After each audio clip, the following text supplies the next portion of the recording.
Assalamualaikum warahmatullahi wabarakatuh dan salam sejahtera. Saya Nur Damia Kaisara binti Aminuddin dari Kursus Kasket UPSS SKI Putih. Burung merbah terbang melata hingga sebentar di dahan sana. Mulai membaca dirasmikan kita, SKI Putih tuan rumahnya.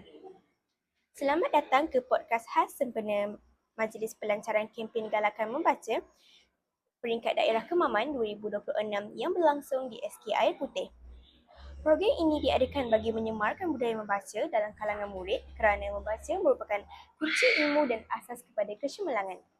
Pada hari ini, saya amat berbesar hati kerana bersama tetamu istimewa kita iaitu Puan Roslina binti Abu Samah, Penolong Pegawai Pendidikan Daerah Sektor Unit Menengah dan Tingkatan 6, Sektor Pengurusan Sekolah Pejabat Pendidikan Daerah Kemaman.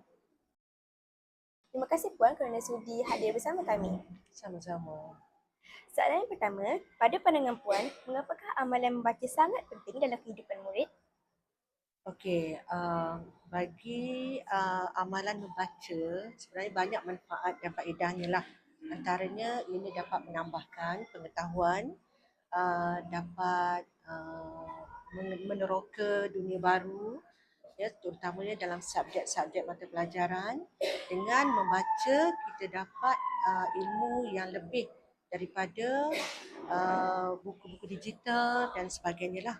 Dan juga ianya dapat meningkatkan kemahiran bahasa dari segi kosakata dan juga tata bahasa di dalam buku itu sendiri.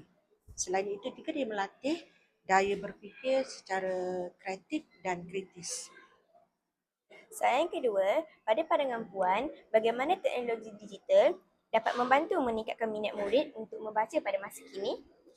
Okay, teknologi digital dapat menarik minat murid dengan lebih berkesan, terutamanya apabila ia melibatkan bacaan yang menarik dan interaktif. Ya, antaranya terdapatnya animasi gambar yang lebih hidup dan juga menggunakan animasi bunyi yang sangat menarik. Jadi itulah teknologi digital semestinya akan dapat menarik minat murid untuk lebih belajar dan juga membaca. Soalan yang ketiga, apakah harapan Puan agar kempen galakan membaca ini dapat memberi manfaat kepada murid-murid di daerah Kemaman? Okey, dengan harapan kempen membaca yang telah dibuat pada hari ini dapat memupuklah minat membaca terutamanya di kalangan murid-murid SKI Putih, ya, untuk menjadikan membaca itu adalah satu hobi dan bukan paksaan.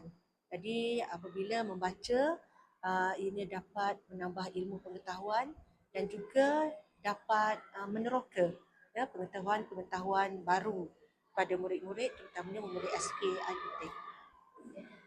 Soalan yang keempat, apakah pesanan Puan kepada murid-murid agar terus menjadikan membaca sebagai amalan harian?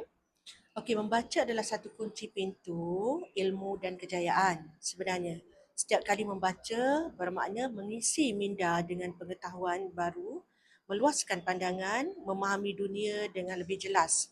Jadikan membaca itu satu hobi dan bukan bebanan, barulah keseronokan membaca itu datang dalam diri kita.